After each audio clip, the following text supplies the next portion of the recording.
Good morning. It's Monday morning. Hi, it's Sarah, and everything is really different today. Just wanted to let you know, nothing new here. I'm traveling, which means challenges with background lighting, challenges with computer. I'm learning all about Apple, which is not something I knew before. So just like the last time, when you travel, we have new things. Today we have a fabulous Momo show for you. We're going to be talking about getting money for your business and different ways that you might have thought of, like maybe all you thought you could do was go to your grandma and ask her for money. There's probably a few other ways. So we're going to dive right into it. I'm going to have Linda Kay say good morning, and then we're going to introduce you to Raymond. So, Linda? Good morning. Happy Monday Momentum. Glad that you could make it traveling from Lake Las Vegas and CEO space. So, awesome. Yay. Thank you, Linda. So this is Raymond Larson, and he's a specialist on how to raise money for your business, and he's going to be talking a little bit with us today. Like Linda said, I'm in Henderson, Nevada at CEO Space, which is our favorite, well, mine anyway, favorite place on the planet, pretty much, where all of us get together, entrepreneurs, business people, working on our businesses, helping each other. And one of the things that people learn about here is how to raise money for their business. And there's lots of different ways to do that now. You know, there isn't, it's not just your grandma, and it's not just raising seed capital in a traditional way. There's also crowdfunding and lots of other things. So there's lots to learn. And Raymond's got some stuff to tell us. So Raymond, what do you think is the most important thing that people should know about how to raise money for their business? Well, first of all, good morning, Linda and Sarah. Good to be with you ladies again. It's always a joy. I think fundamentally an entire different mindset has to be developed to effectively raise money and establish credit so that even when you begin to succeed, you're not hindered in your capacity to grow your business.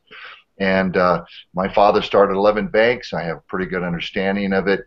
And one of the significant mistakes we make is thinking that if we're small business, we have to both indebt our company and indebt our lives. You talk about borrowing from grandma, leveraging real estate, getting rid of your 401k, albeit all valuable tools.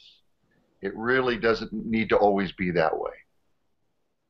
So it's not necessarily the only thing to do is max out on your credit cards or take out a second mortgage, is what I'm hearing you say. Is that right? That was well succinctly re-put. Thank you, Sarah.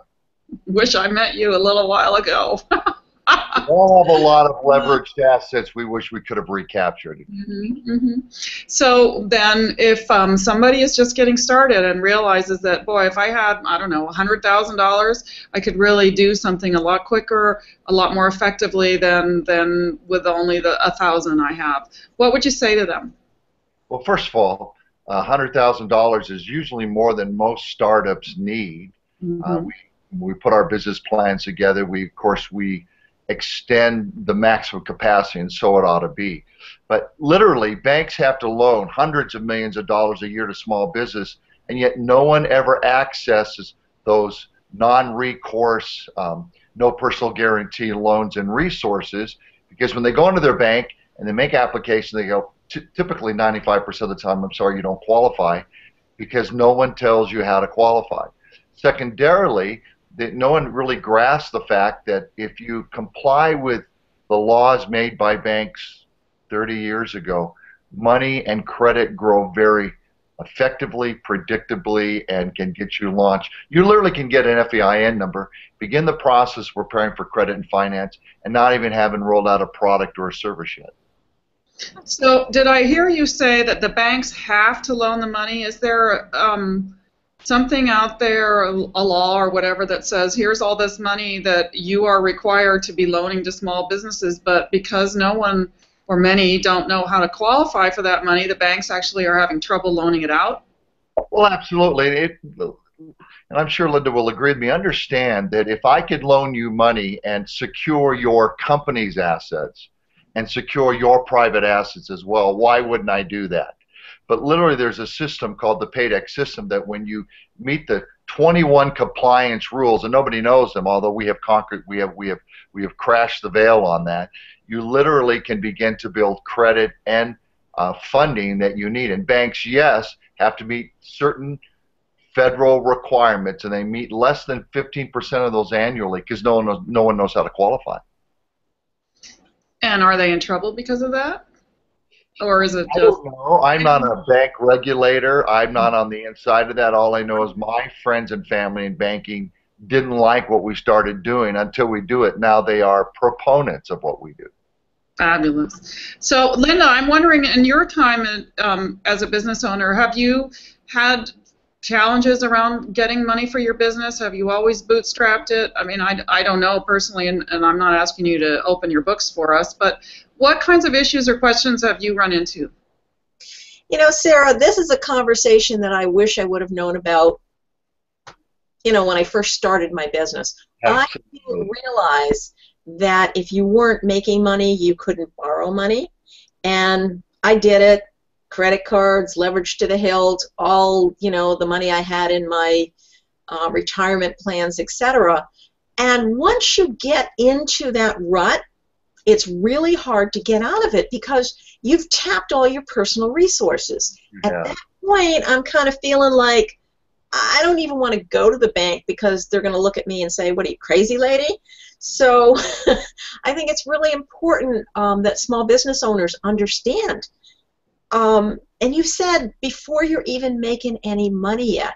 And I wish you would elaborate a little bit on that to those of our audience who are in that position that, you know, they're facing, do I do this self-funding or do I stick my neck out there and try and go for that loan? And how do I go for it without feeling they're going to beat me down so I'm not even going to try? Linda, you've captured the heart of the entrepreneur. We are bootstrappers by nature. But why shouldn't we attach ourselves to a wagon that's going forward that could help propel us and carry us toward the long term? Bank lending is not based on your capacity to repay. Understand this. In the FICO Fair Isaac Credit Score Organization, the private sector credit world, it's all based on those things. Your capacity to pay, what kind of assets what kind of security can you give the bank, and that sort of thing.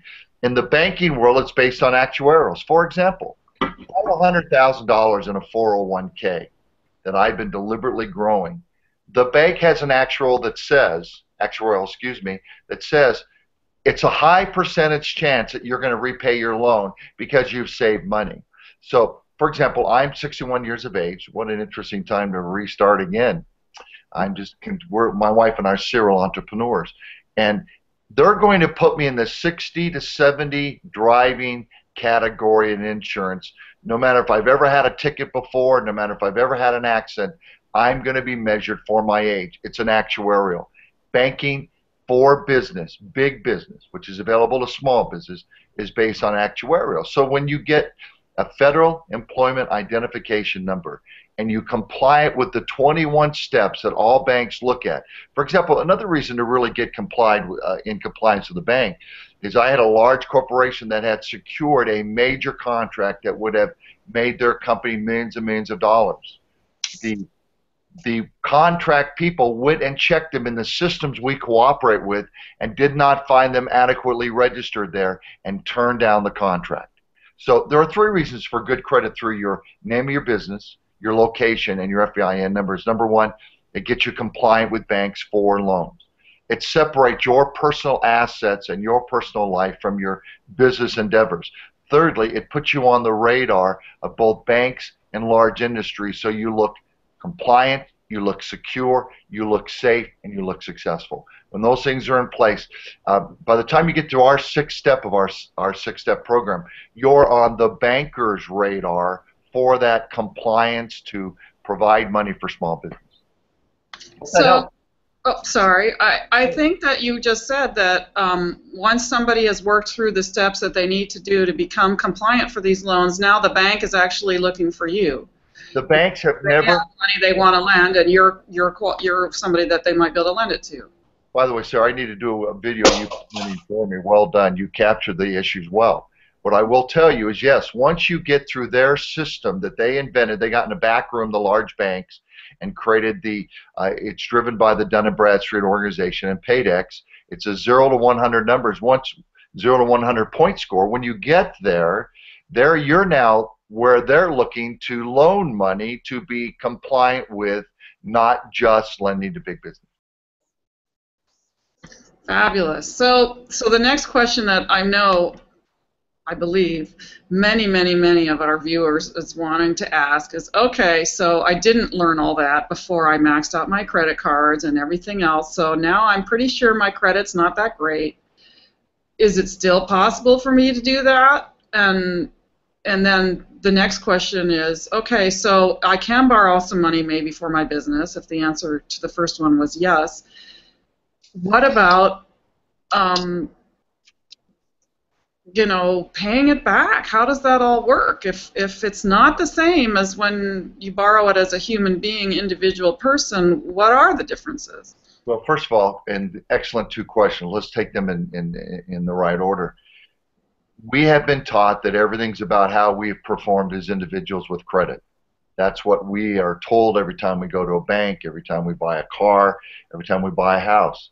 You have to understand that the Paydex business system has nothing to do with personal FICO scores, personal guarantees, and/or your capacity. Literally, we have gotten people financing that had FICO scores that you wouldn't want to repeat in a public arena. It's possible because to go through credit and financial development the way the banks have designed it is to break your personal life away altogether from it. I mean, obviously you have to show the capacity to pay it back, and we take you through three steps of funding where you prove to them your capacity to pay back. Literally, it's so simple, people can't believe it's true. I had a company this weekend that owns 1,500 apartment doors. That's a lot of apartments. You're quite successful. You've got cash flow. Yet everything they borrow has been against their personal FICO score, guarantee, and assets.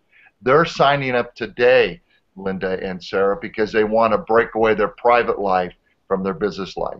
When you build business credit, your corporate officers, your owners don't sign guarantees. You don't put up your FICO scores, and they're non-recourse in the sense that they cannot recourse against you personally. They have a right to recollect the money.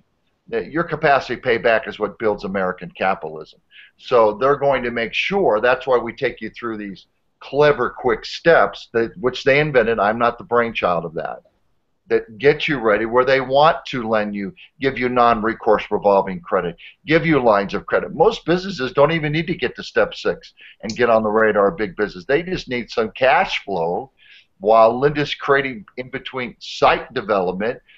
She has cash flow to pay her bills and keep going. Most of it is a small lending platform altogether. But would we like to be where Walmart is, where last year they grew a third, never used one of their own dollars? It's called OPM, other people's money. Why wouldn't we use other people's money to thrust forward our invention or creative idea? Can you tell me how long the process takes, and are there fees to get started in doing this more? Okay, great question, Linda. Thank you, ladies, for staying on task. A half hour is not much time.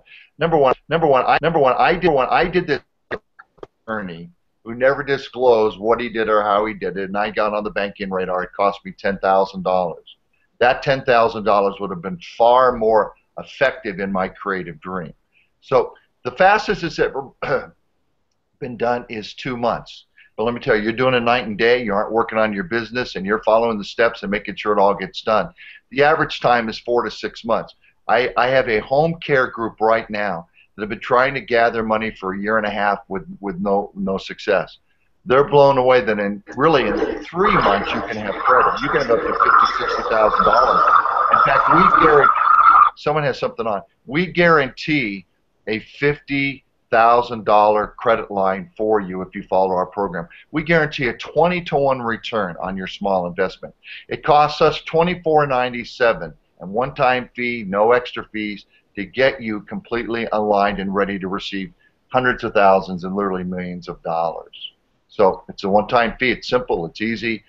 The man I met with this weekend really wanted me to sign that there was no more fees to it because that's a simple in and out. And you, at 20-to-1, you paid about 1.1% for your money. If you get into the hundreds of thousands and the millions, you paid minuscule percentage points. Mm-hmm. on accessing this credit.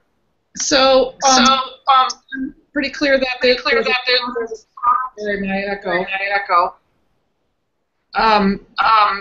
Wow. Is somebody at the same time? If it's me, I wouldn't know what's. It's an Apple. Well, while you're doing that, let me underscore the fact that my company is the portal, and we make no money by getting you to the lenders. We don't make a percentage.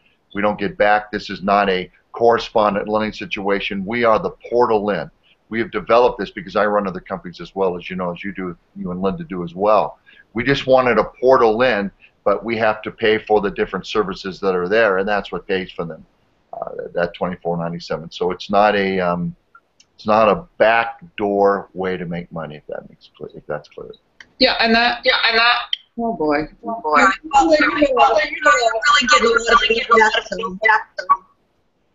Let me ask this question. Now I'm getting feedback. Okay. Well, we're just gonna. So my question is this something that people can do on their own? That's a fundamental question. One of the do it on your own. And you save money. Yeah. First of all, our system is completely automated. Everything you miss, it tells you what to do. When you get to the vendor, we have 2,100 lenders that have signed on to the program, waiting for you to finish the program. Everything from, like I said, vendor net 30, revolving non-recourse, revolving credit, lines of credit, and then of course we literally have 20 million per real estate project available if they qualify. We have 10 million just for rehabbers, which I rehab for a long time, and I wish I'd had that money. I paid 15% to hard money people, which they deserved, and I could have done a lot cheaper. So your fundamental question is, yes, people can do it themselves. They'll never get it done typically. One big company said, I don't need y'all, go do it. A year later, they were back with me and saying, will you please sign me up? I never got past step 1, let alone step 4. Mm-hmm.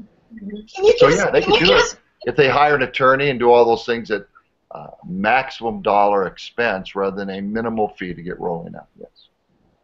Can you give us a hint of what 21 steps are?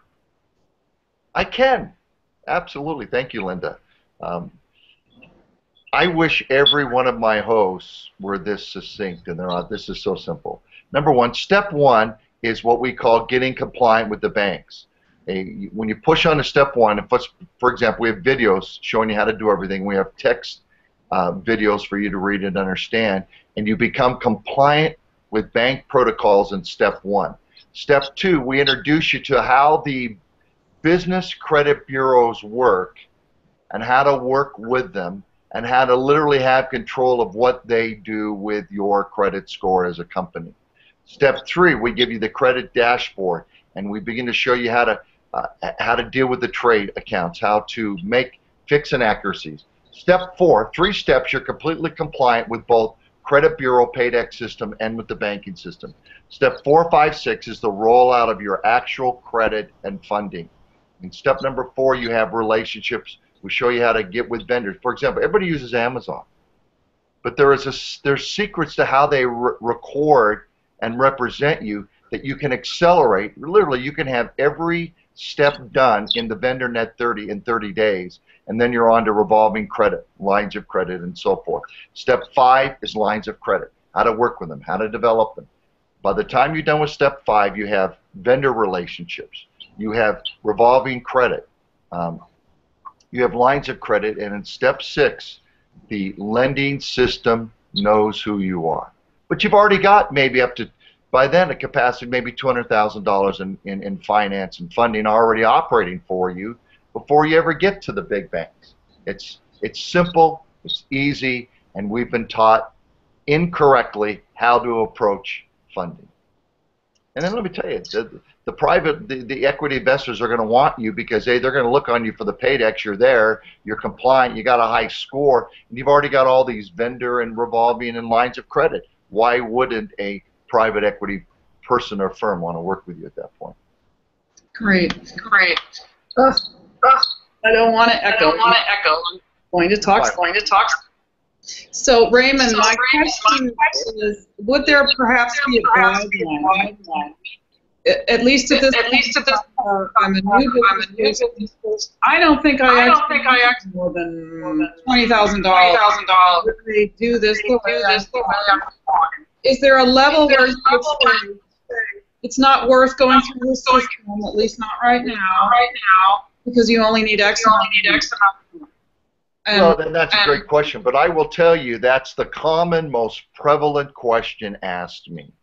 And people that have asked that question later on said, thank you for realizing, because it's, you say, I only need 20,000. Well, I guarantee the second you think you need 20, you really need 50.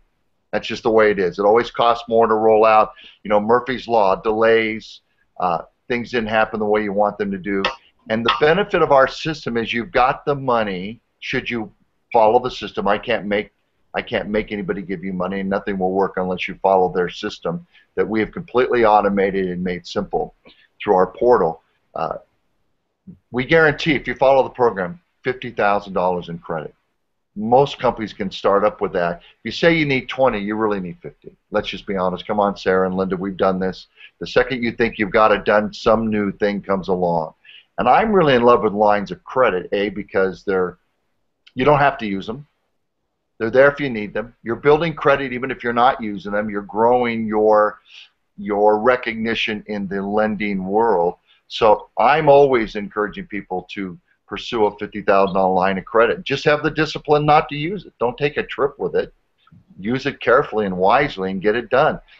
Go to CEO space maybe, but nothing other than that. Yeah, go to see all the education, grow your business, to end. So it sounds to me working on your business status. Number one, it's really important to know that that's different, and that there may or probably is a way to do that regardless of your personal credit. And then it may be something you strongly want to consider working on as you do things like get your set up, figure out if you need your business, all those other things to really start on the way versus some of things we have done, which is perhaps kind of back. Oh, whoops! I wish years ago. Would that be a good sign? Be deliberate is important about your financing. People look at your business plan, but they want to know how you handle money. You know, no one's going to loan money that's never going to come back to them. They don't loan you money because they like you and you're great on Monday morning momentum. They need to have you have a business plan. But most investors, private equity people in particular, aren't as interested in the business plan as how's your profile. So everybody works on their dream and forgets that the car to get the dream there is funding. So in every business I start, I build a business plan.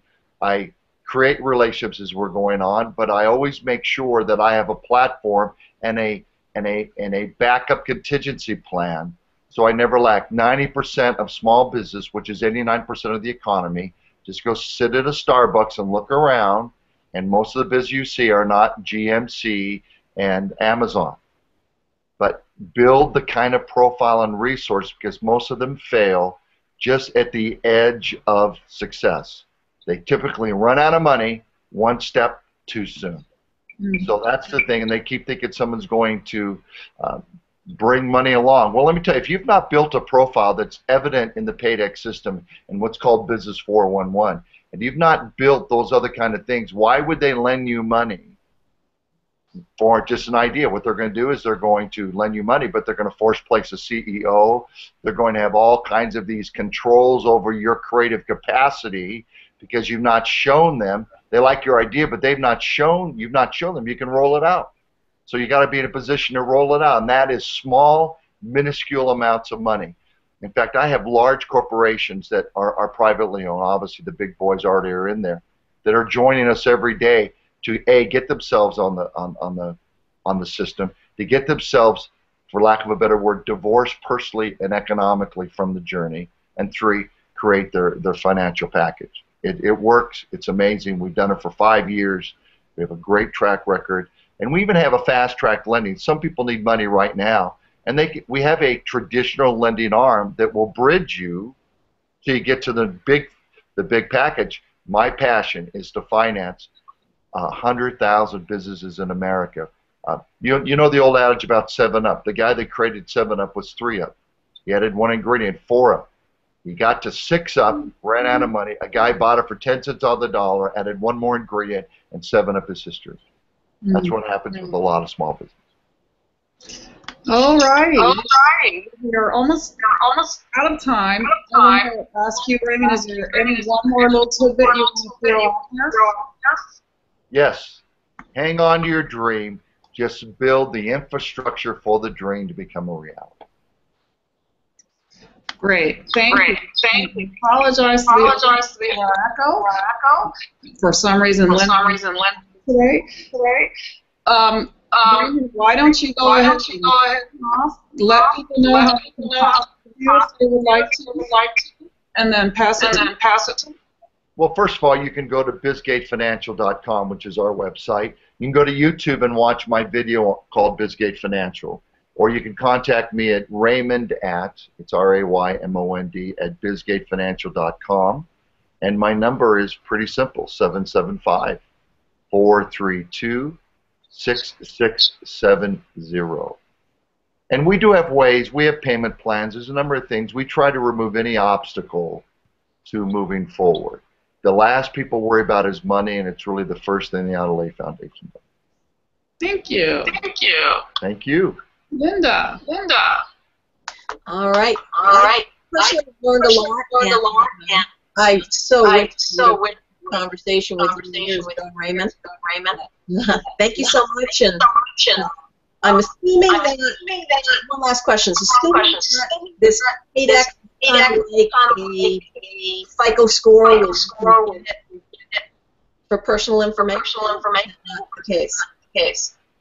Well, first of all, every other word broke up, Linda, so my apologies if I answered correctly. Your personal FICO score, your personal capacity to pay back money are not related to how banking business is done. And you can literally have no credit and still build a great profile. They're going to look for you on Business 411. They're going to check you on the Paydex system. And if you're there and you're growing your number, for example, Mike, we give you a credit dashboard. I look on my credit dashboard for my 4 companies. It tells me what's happened, how to fix it, how to improve it. It alerts me every day, and we provide that as a service. So if I could say anything to our fellow serial entrepreneurs, separate your mindset that somehow your personal credit is what this is about. The bank would like you to believe that, and so would your equity and your angel investors. But it has nothing to do with your personal capacity. If that were true, there'd be no Colonel Sanders. He was absolutely, literally bankrupt by the time he rolled out. Walmart, Sam Walton went to 135 banks, and they all told him no because of the old way things are done. Doesn't every bank wish it had taken on Sam Walton? Remove the obstacles from getting there. Awesome. Thank you so much. Thank you. Great. Okay. Again, I apologize for the echo today. I would like to say goodbye to you all. Thank you so much for joining us Monday morning. Please come back next Monday. Please go to the YouTube channel and subscribe to get traction. And it's because of you. All of you that are you are not alone. That's what we're doing. And that's why we're here. So we'll see you next week. Bye.